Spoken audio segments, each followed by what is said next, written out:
क्या हो अगर देश का सबसे भरोसेमंद इंजीनियर ही सबसे बड़ा दुश्मन बन जाए। आज हम बात करेंगे एक ऐसे आदमी की जिसने अमेरिका के सबसे सीक्रेट B-2 स्टेल्थ बॉम्बर के राज ही बेच दिए। ये कहानी है गद्दारी, रहस्य और एक ऐसी सच्चाई की जो आपको सोचने के लिए मजबूर कर देगी।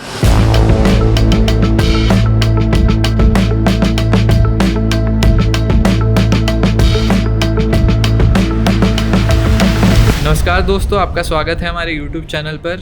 आज हम एक ऐसी स्टोरी अनकवर करने वाले हैं जो शायद ही लोगों को पता हो।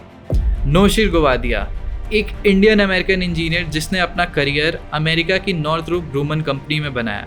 ये वही कंपनी है जिसने दुनिया को सबसे एडवांस और सीक्रेट B-2 स्टेल्थ बॉम्बर को डिज़ाइन किया था। सोचिए, एक ऐसा फाइटर प्लेन जो दुश्मनों के रडार पर भी नहीं आता। गोवादिया उस टीम का हिस्सा था जिसने B-2 के इंजन को और भी ज़्यादा अनडिटेक्टेबल बनाने पर काम किया था, खासकर उसके एग्जॉस्ट नोजल और इंफ्रारेड सप्रेशन सिस्टम पर। ये वो टेक्नोलॉजी है जो B-2 को रात के अंधेरे में भी गायब कर देती थी। गोवादिया 1968 से 1986 तक उसी कंपनी में रहा। वो एक ब्रिलियंट इंजीनियर था, इसमें कोई शक नहीं, लेकिन 1986 में उसने कंपनी छोड़ दी। फिर 1997 में अचानक से उसकी सिक्योरिटी क्लियरेंस कैंसिल कर दी गई। क्यों?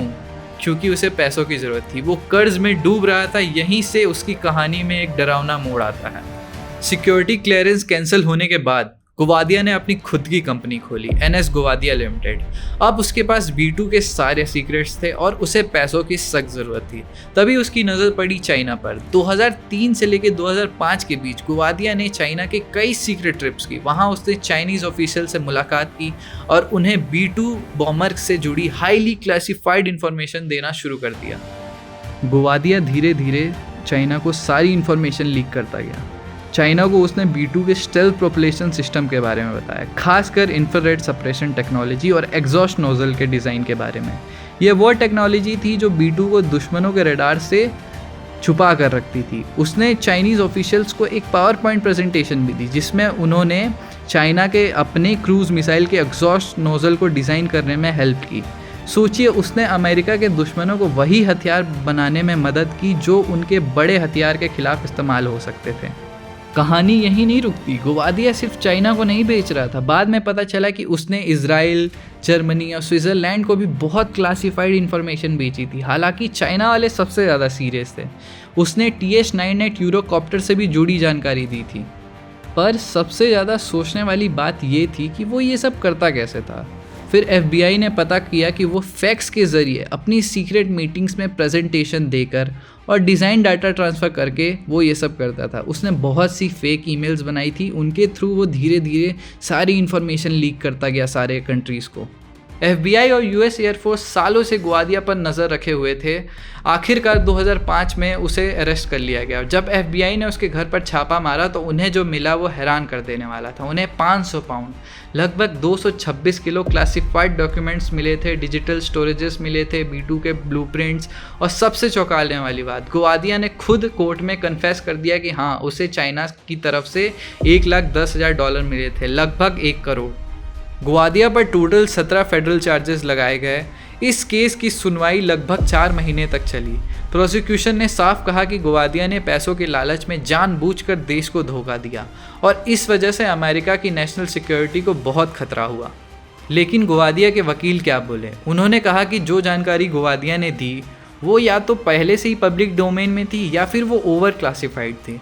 उन्होंने गोवादिया को एक ऐसा इंजीनियर बताया जो सिर्फ अपनी टेक्नोलॉजी को आगे बढ़ाना चाहता था, ना कि कोई जासूस। उन्होंने ये तक कहा कि गोवादिया की मानसिक हालत ठीक नहीं थी। जूरी ने 6 दिन तक डेलिब्रेशन किया और आखिरकार अगस्त 2010 में गोवादिया को 17 में से 14 फेडरल चार्जेस में दोषी पाया।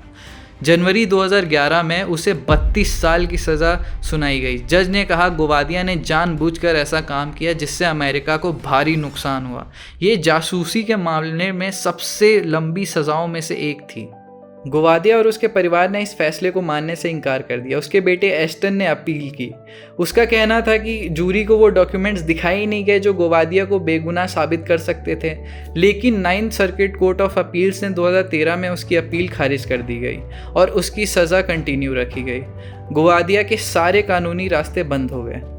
इस केस ने अमेरिका की नेशनल सिक्योरिटी को हिला कर रख दिया। एक्सपर्ट्स मानते हैं कि गुवादिया की दी हुई जानकारी ने चाइना को अपनी खुद की स्टेल्थ क्रूज मिसाइल टेक्नोलॉजी और शायद उनके आने वाले S-20 स्टेल्थ बॉम्बर को डेवलप करने में मदद करेगा। यह दिखाता है कि जब कोई अंदर का आदमी धोखा दे तो कितना खतरनाक हो सकता है। इस केस से अमेरिका को बहुत बड़ी सीख मिली। उन्हें समझ आया कि सिक्योरिटी क्लियरेंस देने के बाद भी लोगों पर नज़र रखना कितना ज़रूरी है, खासकर उन लोगों पर जिनकी क्लियरेंस कैंसिल हो चुकी है या जो कंपनी छोड़ चुके हैं। इस घटना से काउंटर इंटेलिजेंस और क्लासिफाइड इंफॉर्मेशन प्रोटेक्शन के तरीकों को मजबूत करना कितना ज़रूरी है। अब US गवर्नमेंट के पास national insider threat policy and minimum standard जैसे प्रोग्राम्स हैं जो ऐसे खतरों को पहचानने और रोकने में काम करते हैं। ये सब कुछ गुवादिया जैसे लोगों की वजह से हुआ है। गुवादिया का मामला एक कड़वी सच्चाई है। ये हमें बताता है कि सिर्फ बाहर के दुश्मन नहीं बल्कि अंदर के लोग भी बड़ा नुकसान पहुंचा सकते हैं। पैसों का लालच हो या कोई और वजह, जब देश के साथ गद्दारी की जा सकती है तो किसी के साथ भी की जा सकती है। तो दोस्तों, ये थी नौशीर गुवादिया की कहानी, एक ऐसे इंजीनियर की जिसने अमेरिका को सबसे बड़े सीक्रेट्स बेच दिए अमेरिका के और बाकी ज़िंदगी जेल में बिता रहा है। इस कहानी से हमें क्या सीखने मिलता है, कमेंट्स में हमें ज़रूर बताएं। अगर आपको ये कहानी पसंद आई हो तो इस वीडियो को लाइक करें और अपने दोस्तों के साथ शेयर करें और हमारे चैनल को सब्सक्राइब करना ना भूलें। हम ऐसे ही रहस्यों के साथ आपके सामने आते रहेंगे। मिलते हैं अगले वीडियो में एक और नए रहस्य के साथ। तब तक के लिए अपना ध्यान रखें और सतर्क रहें। धन्यवाद।